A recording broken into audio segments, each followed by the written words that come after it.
All right, welcome back to The Explainer. Today, we are diving headfirst into the wild, super fast, and let's be honest, pretty weird world of meme coins. And we're going to do it by dissecting a token that was literally born yesterday. So get a load of this. Our subject today comes from this equation, if you can call it that.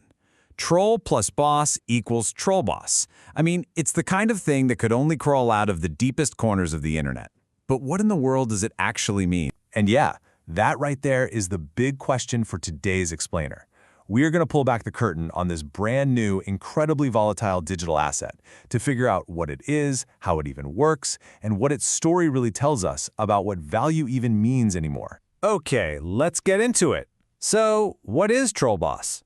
It's what's known as a meme coin. It's a crypto token on the Solana blockchain, but it's not trying to revolutionize finance or anything like that. Nope. Its entire purpose, its whole reason for existing, is to mash together the vibes of two other internet tokens, Troll and Boss, and create a new community that runs purely on jokes and online hype. So that's the idea in theory. Now, let's look at the reality on the ground. We're about to dive into the hard numbers from its very first 24 hours. And trust me, they paint one heck of a chaotic picture. Right off the bat, the first thing you notice with a token this new is that nobody seems to agree on the data. You look at two different tracking sites, Gecko Terminal and Meme Coins tools, and you get wildly different numbers for everything. The price, the market cap, you name it. And this isn't some kind of glitch. This is the market. It's fragmented, it's all over the place, and finding one single source of truth is basically impossible. But this is where it gets really nuts. Even with a price that's a fraction of a penny, this token had more than $7 million in trading volume in its first day. That is just a staggering amount of money flying around for something that, 24 hours ago, didn't even exist. It's a total frenzy. And that massive volume, it was made up of over 100,000 separate trades. You've got more than 68,000 buys and almost 40,000 sells. See, this isn't your slow and steady long-term investing. This is a whirlwind of rapid-fire speculation, just people jumping in and out at a dizzying speed. And I really need to hammer this point home. All of that, the millions of dollars, the 100,000 trades, this is all for a token that is just 1 day old.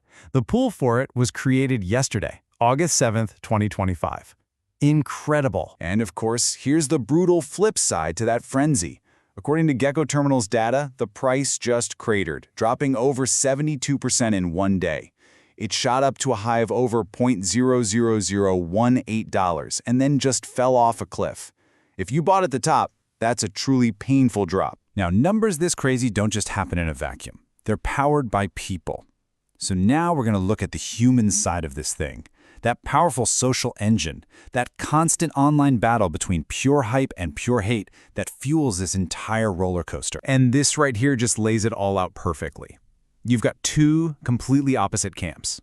On one side, the bulls are screaming about 15 to 20x gains and how it ran up to $1 million market cap from basically nothing.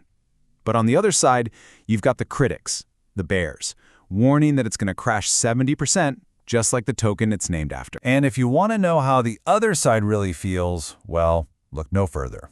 This quote from some anonymous person online just calls it a pile of bundled garbage. It's raw, it's unfiltered, and it shows you just how intense the feelings are. It's not all parties and profits. For a lot of people, this thing is just, well, garbage. So who's actually holding the bag here? Well, even though there are thousands of different owners, the ownership is actually pretty concentrated. Get this, the top wallets control nearly 14% of the entire supply.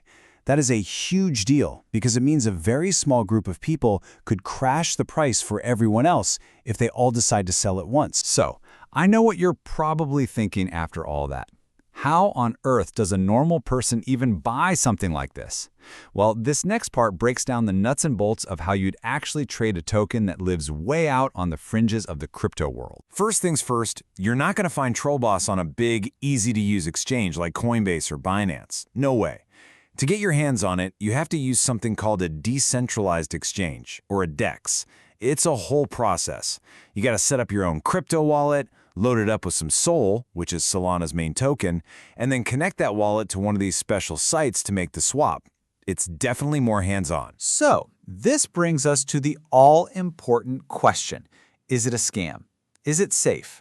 Well, it's complicated.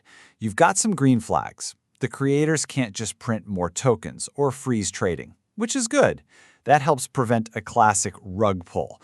But you also have some big red flags. That concentrated ownership we talked about is a major risk. And the fact that it's not on any big exchanges tells you a lot. Okay, we've seen the insane numbers. We've heard the social chatter, the hype, and the hate. We've even looked under the hood at the mechanics. So for this last section, let's pull all the way back and ask the big million-dollar question that's hanging over all of this. So here it is, the tale of the tape for TrollBoss's very first day on Earth. A token that's 1 day old, with a market cap no one can agree on, millions in trading volume, a price that fell off a cliff, and yet thousands of people are still holding on.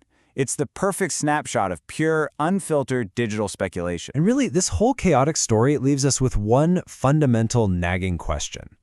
In a world where you can create a financial asset from a meme literally overnight and have it generate millions of dollars in activity, what actually gives something value? Is it the technology? Is it the community?